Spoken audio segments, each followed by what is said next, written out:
Florence Foresti, 48 ans, signe des ordres, sa première série, à voir sur Canal+ à partir du lundi 3 octobre à 21 h. Elle s'y met en scène dans les coulisses de l'écriture d'un spectacle. Drôle, forcément. Qu'est ce qui vous a donné l'idée d'écrire une série sur vous? Florence Foresti, je suis fan de Friends ou de Sex and the City, et j'avais envie de faire une autofiction parce que je suis très intéressée par ma personne. Elle rit, j'ai un souci d'authenticité dans mon travail. Je veux toujours être vraie. La série s'intitule Désordre. Est-ce vraiment le mot qui définit le mieux votre vie? J'ai mis ce mot parce que la désobéissance me plaît et que j'aime ce terme médical de trouble disorder en anglais. J'avais aussi envie de parler de la garde alternée, forme de désordre dans l'ordre qu'on impose aux enfants. Pourquoi n'aborder que les semaines sans votre fille? Je n'avais pas envie de faire incarner ma fille. J'avais envie de la protéger. Elle a aujourd'hui 15 ans. L'action se situe en 2017. Cela met une distance par rapport à ma réalité lorsque je tournais en 2021 avec une fille ado rebelle. Sera-t-elle d'accord pour que je la montre quand elle sera plus grande? Elle verra. Tony a-t-elle vu la série? 3 épisodes.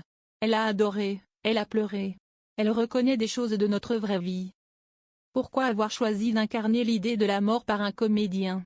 Si est-il un bien pour montrer ce que si est-il que de vivre avec la peur de mourir tout le temps? Ce personnage incarne mes désordres anxieux. Il me colle au basque point. La série permet de mieux vous connaître.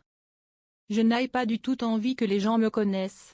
J'espère juste déculpabiliser ceux qui souffrent de troubles anxieux. Soyons indulgents avec nos maladies mentales. Peut-être que si je montre que moi, parfois, il me faut des antidépresseurs pour réussir à vivre, cela va aider les malades. La frontière entre fiction et réalité est ténue, non? Oui, tout se ressemble. L'appartement dans lequel on a tourné est un appartement dans lequel j'ai vécu. La femme de ménage, si est-il Lucie, ma vraie femme de ménage. Le chien, si est-il presque mon chien, si est-il son neveu. Albert n'était pas assez bien dressé. Si est-il donc assez proche de ce que je suis dans la vraie vie, mais ça n'est que pour faire rire. Et les scènes entre copines étaient capitales. Les femmes sont plus marrantes à partir de 50 ans. Lucie, votre femme de ménage, a-t-elle aussi ce regard sans filtre sur vous? Ah mais oui, l'autre jour, elle m'a fait vraiment la scène de l'épisode 1. Je l'entends me dire, Madame, you sleep? Est-ce que vous dormez? Mais oui, je dormais. Elle trouve que 10h30, si est-il trop tard. Alors, elle parle. Un jour, alors que je lui demandais si une robe choisie pour une cérémonie me grossissait, elle m'a répondu, yes, madame. Elle se fout de ma gueule quand je me fais couper les cheveux. Bref, elle me dit la vérité, quoi. Être célibataire et connu à la fois complique-t-il les rapports de séduction? Bien sûr.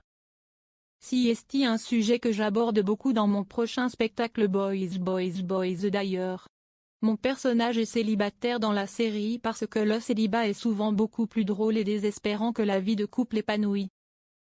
Le célibat plonge aussi le personnage dans la vraie solitude quand sa fille est chez son père et me permet de faire des scènes de séduction ou de ratage amoureux.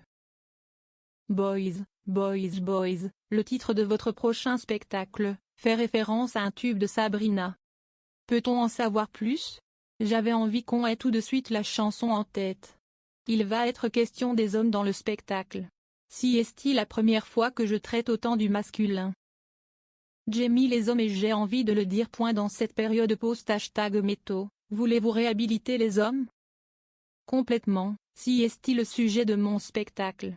Boys est né des attaques portées à la masculinité. J'ai voulu prendre le contre-pied. Tout n'est pas aussi tranché que ce qu'on dit.